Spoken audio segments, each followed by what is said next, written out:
Blog Talk Radio. Welcome to Institute for Personal Development, where total consciousness is the new frontier. Kriya Yoga is the union of the individual with the divine. Join us as we explore the practices that initiate this process. Good morning. Welcome to the Voice of Yoga. Let's talk consciousness. I am your hostess, Lisa Winton, and with me is Kenny Toy, also known as Swami Jayananda, founder of the Institute for Personal Development, located here in Hampton, New Hampshire. Good morning, Swami. Thank you for being here today. How are you? Good morning. I'm doing pretty good today. And how about you?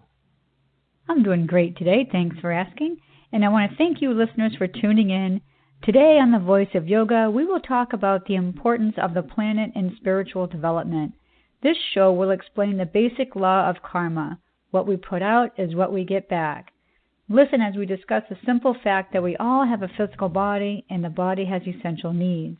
The planet provides us with these needs, and without them, we die. Kriya Yoga begins with non-injury, so we must take care of ourselves and what surrounds us. So welcome to The Voice of Yoga. We are talking consciousness. And join our Kriya Yoga Spiritual Advance and get the light in your soul and experience the benefits of union with the divine. So, Swami, let's get off and let's talk about what is non-injury. There may be listeners out there that don't understand what that means, what that entails. Yeah, non-injury is your first yama, which in Kriya Yoga, it really is far beyond just not hurting others.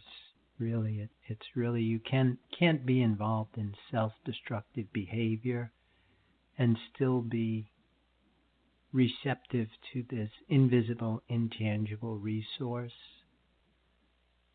But I think it's really key that, we're looking at Green Monday here and everything that it represents, because what surrounds us is within us.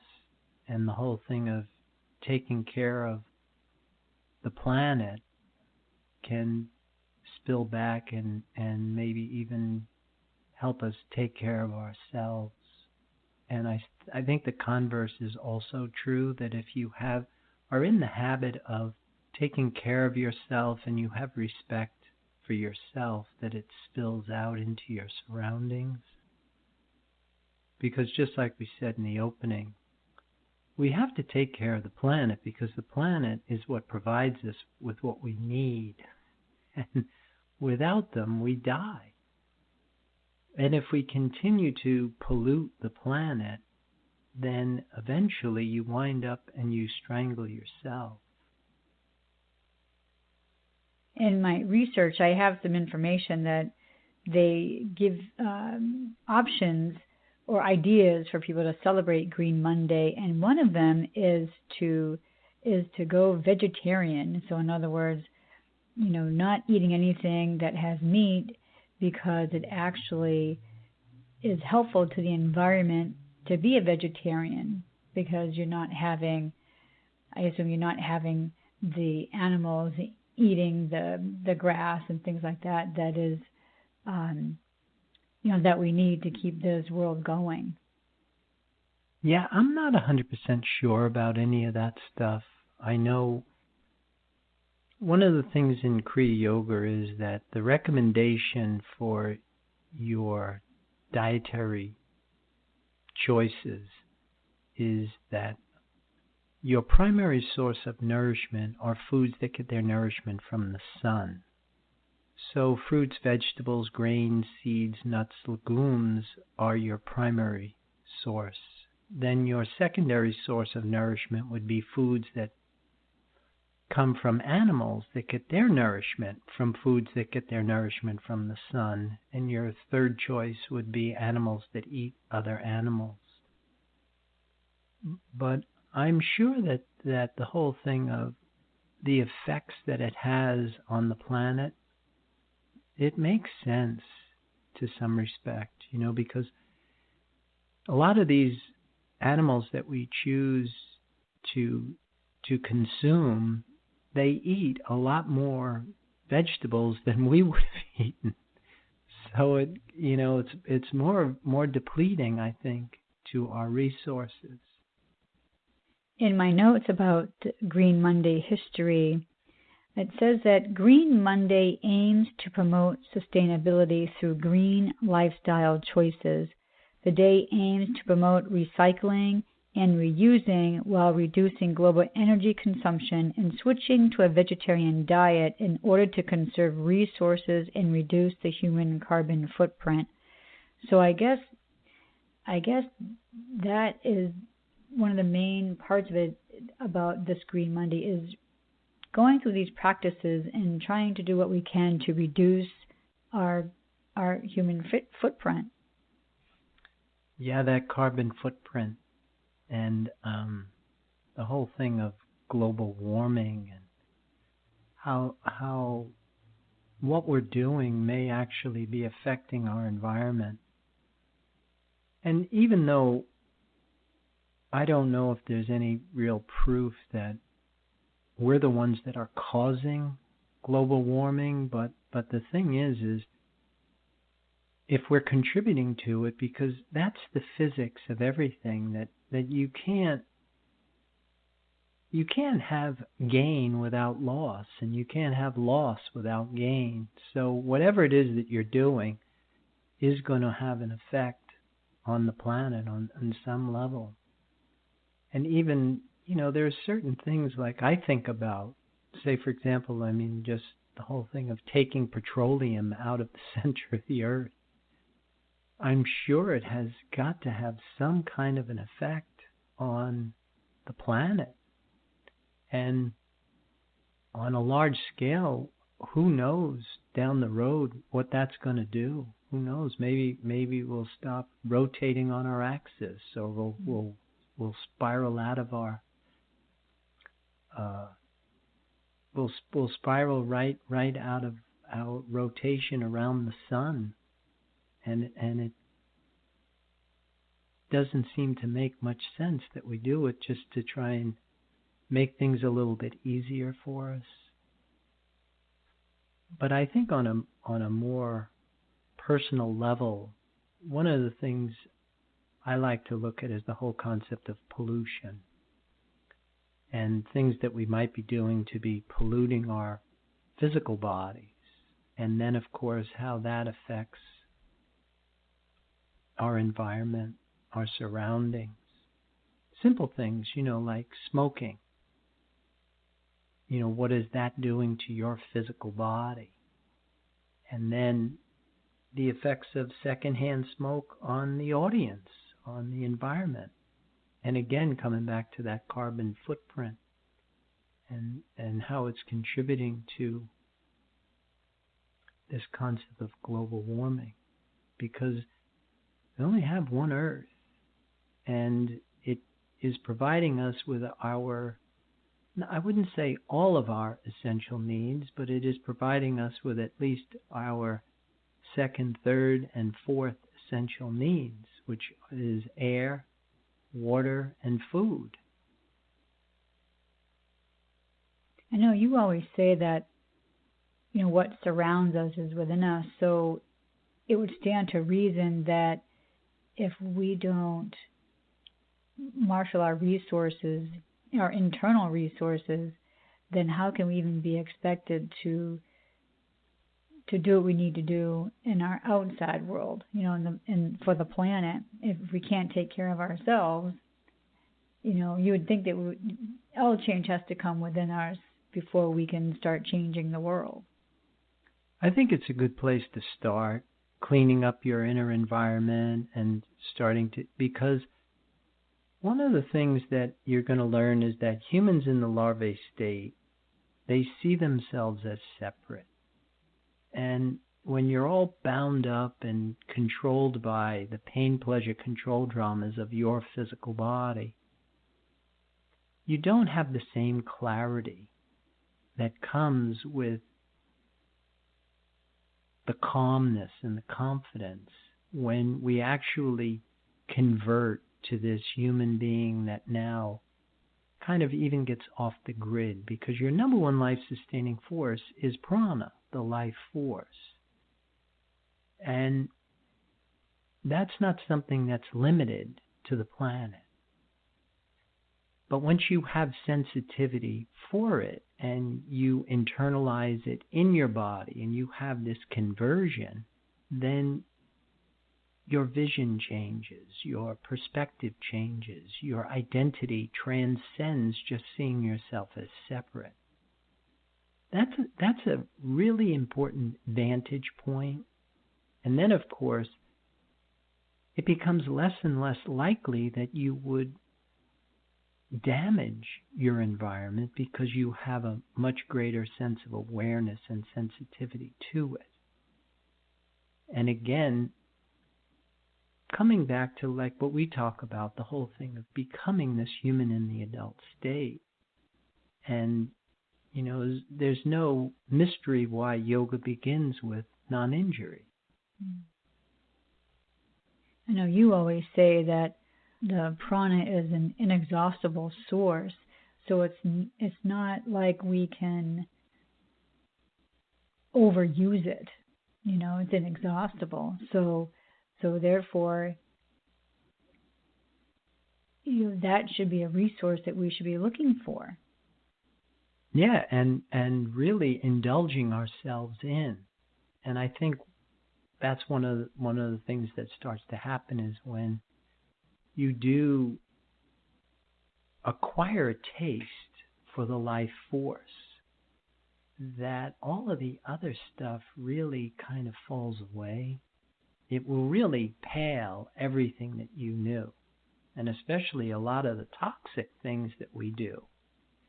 Caffeine, nicotine, alcohol, refined sugars, these are all things that would lose all of their appeal. And then, of course, you got to look at the trickle-down effect that might have on the planet in general. So in order for us to clean up our own act, right? So what do you suggest that we do to our bodies, for ourselves, and even our minds to become greener? Well, definitely start with skillful use of thought. Start to use what you need as a source of validation, a symbol that produces a feeling in your body that you're okay. The term in yoga is called santosha, contentment. And then being mindful of the air that you breathe, the water that you drink, and the foods that you ingest. Because if we continue to pollute the air, if we continue to pollute the water, if we continue to pollute the soil, then it's going to come down and it's going to affect our inner environment. Well, interesting that you use that word polluting, because if we don't take care of our bodies, that's exactly what we're doing. If we put those things in it, we are polluting ourselves, and then that we can get into some trouble. So I think what we're going to do is we're going to pause with that thought when I hear a word from our sponsors. So listeners, will return with you shortly. Om Purnamada Purnamidam Purnamudachyate. If you are looking for a Samadhi-based experience, IPD Kriya Yoga has the goods. A complete yoga program that includes the practices and the process. Kriya Yoga Series 1 live classes and videos. Get your arms around the spiritual science of Kriya Yoga. You know, the intention of why we practice is to embody spirit, to feel connected to the life force. Kriya Yoga Asana live classes and videos. A cosmically engineered system of exercises to initiate apotheosis. A system of exercises engineered for dining and dancing at the Cosmic Ballroom. Kriya Yoga Series 2 live classes and videos. A practice in open forum designed to facilitate positive growth of consciousness. Get your Labyrinth video.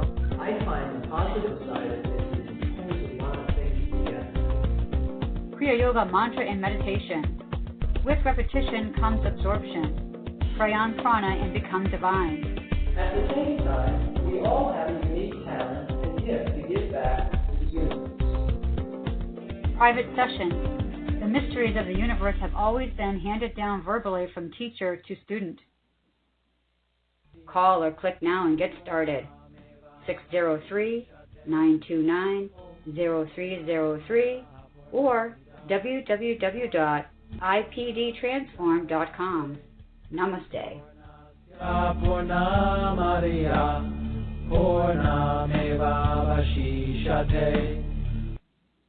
Welcome back. For those of you just joining us, you're listening to The Voice of Yoga, and we are talking consciousness. So Swami, in my research, they gave quite a few ideas on how to celebrate Green Monday. And so one of them, of course, the big one, is don't waste water. Another one is, to go meatless for a day, and we already talked about that earlier. And then the other thing they were talking about is to go green around the home. In other words, purchasing glass food storage containers to LED light bulbs to smart home thermostats. So all of that is all the stuff that we can do on the outside. And we've talked before about the 100 Monkey Theory, so I think the more people that can do those things, then the better off, that we can help the planet with. But let's talk about being the 100 Monkey Theory in a spiritual sense. If we can clean up our act, and if we get 100 monkeys to be able to do those things, then we can start making some changes globally. Yeah, because that will impact the collective consciousness, and once it reaches that critical mass, then of course people will start taking better care of themselves collectively, hopefully. And like you say, once you start taking care of yourself, then it will spill out into your environment. That whole thing of cleanliness is next to godliness. I've always really liked that saying, especially after we were talking last week about the Immaculate Conception. That this conception requires purity, and the whole thing of just cleaning up our lives in general, I think is just healthy. Mm-hmm. When they say that cleanliness is next to godliness, they don't necessarily mean this in a physical sense, right? Like washing the physical body. They mean cleaning the mind, don't they? So in other words, practicing with pure thoughts and that type of thing, right? Well, to answer your question, I think it doesn't exclude the body. And that's one of the things that is really valuable to understand, that in order for us to rebirth our bodies in the life force, we have to purify the physical body. And so some of the things that they are talking about going green really are in synergy with everything that we're talking about as far as a yoga lifestyle. And with that really does come a sense of conservation of things, because you really don't want to be wasteful. You recognize the value of a resource-based economy. And once you have that established in your value system, then it becomes second nature. It's just what you do is keep your environment clean. And then even, say, for example, just keeping the house clean, washing dishes after you eat, putting the dishes away, keeping the house tidy. All of that really has a great effect on how we think and how we feel and how we perform. Yeah, so it seems like, I love that word you use, that conservation, because it does seem like when you start making those changes internally, those are the things that you would do naturally anyway. You would use less water, you would use less energy, because that just seems to be the natural progression of what's on the inside you bring to the outside. And surprisingly, what's happening is that you are becoming more sensitive. You're your senses are becoming more acute. Like you notice when something is dirty. You notice if the glass that you just picked up isn't clean. And it feeds itself, where all of a sudden when you're washing dishes, you're a little bit more mindful. You're not just mindlessly going through the motion. I mean, you are actually, you're examining the glass before you put it in the cabinet, kind of a thing. And that type of attention, I think, and that attention to detail starts to come with just this mindful approach to life in general. Yeah, it's interesting that you talk about that, because I was reading, I believe it was on LinkedIn or something. There was an article on there about multitasking, and then really what a danger that can really be, because I guess they've done studies, of course, that they have proven that people who multitask are really not as successful as those people that do one thing at a time and concentrate on one task at a time.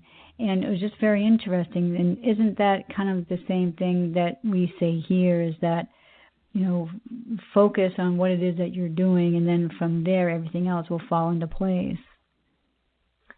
Yeah, it comes back to the whole yoga concept of purity. Purity in and of itself in yoga is your ability to think, feel, say, and do one and the same thing. And in order to really be successful with that, you do have to be introspective, analytical, observant, and reflective. And that really requires conscious effort. And this practice of mindfulness is really helpful in establishing your ability to focus, to block out unrelated matter and have attention for a task at hand.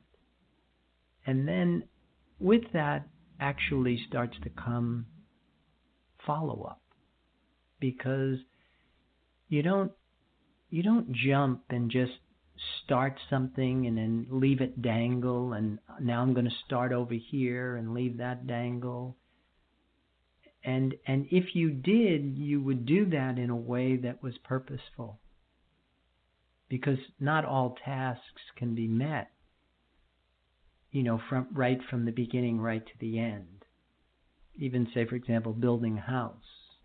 The framing goes up, now you have to wait for the electrician, the plumber, to come in, and they don't finish everything, because then the walls have to go up. They do what they call, they rough it in. So sometimes that concept of not going from beginning to end has a very important procedure to it, kind of a thing. But again, by being mindful, you can open that up so that you can kind of multitask and at the same time have attention to detail in everything that you're doing. Well, I think that could be challenging, I think, for a lot of folks out there.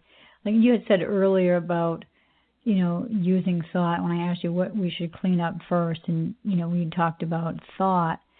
So, and then I know you always say things like, well, put God first. And if we have that thought, that mindset of putting God first in everything that we do, then we would want to be more green, because that's what we would do naturally. Yeah, and I think the big thing of putting God first is that you have the feeling of joy, that you have enthusiasm for whatever it is that you're doing. And that fuels this concentration. It fuels this expansion of the mind, this meditative state of being, so that you can kind of see what's what's behind you, where you are, and where you're going, almost simultaneously. Yeah, I guess it's a good time of year right now to be talking about joy, too, as in joy to the world. And I think there's so much we can learn from those few words right there, joy to the world. Yeah, and that is something we'll probably talk about next week with the Advent week of joy.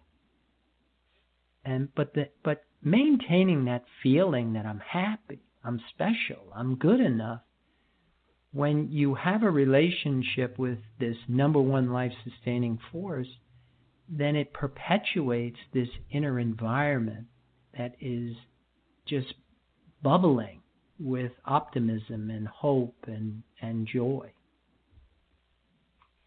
Yeah, and isn't that what we all want? Isn't that all what we're looking for when you say that we all are in search of becoming whole people? You know, like the origin of the word healing is to become whole.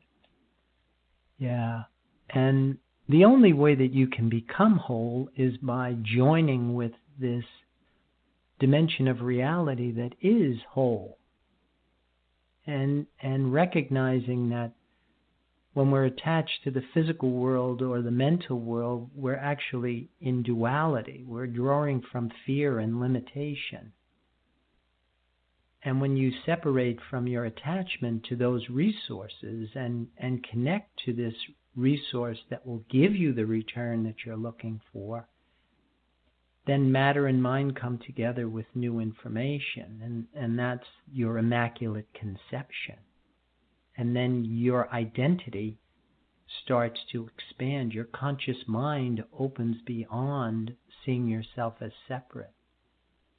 And from this vantage point, you've got a better understanding of the Christian concept of love thy neighbor as thyself, that what I'm putting out is really what I'm doing to myself. And then isn't that where that sense of compassion comes into place? Oh, absolutely. And you recognize that everybody out there is doing the best they can with what they know. And to know and not to do is an important distinction to be able to make. Like a cigarette smoker knows smoking isn't good for them, only when they stop. Well, then that creates another situation. So they'll stop smoking, but then they'll pick up gum chewing. So they just substitute one not so good habit for you and pick up something totally different that may be better, but it still is at the crux of it is still a controlled behavior. Well, it's an unnecessary dependency. You're still drawing from fear and limitation. And that's why the secret to life is to put God first. Mm. When you are trying to get out from underneath an unnecessary dependency, the whole secret is to substitute necessary for unnecessary. And that will give you a seamless transition. Great. Well, it is about that time. We do have to start closing down the show. So once again, listeners, I invite you to visit our website, www.ipdtransform.com. You can post comments about this show or give us ideas for future shows that you'd like Swami to do. Be sure to tune in next week. We're going to discuss the winter solstice and the third week of the Advent, represented by joy. So if you have any questions, you can always email me or Swami, Lisa at ipdtransform.com. So Swami, any final thoughts about today's show or next week's show? Well, I would wish everybody good luck with their attempt to cleaning up themselves and the planet, and I'll wish everybody a good day. Namaste. And thank you for listening to our program, The Voice of Yoga. This is Lisa Winton, along with Swami Jayananda, signing off. Have a wonderful Kriya Yoga kind of day. Namaste.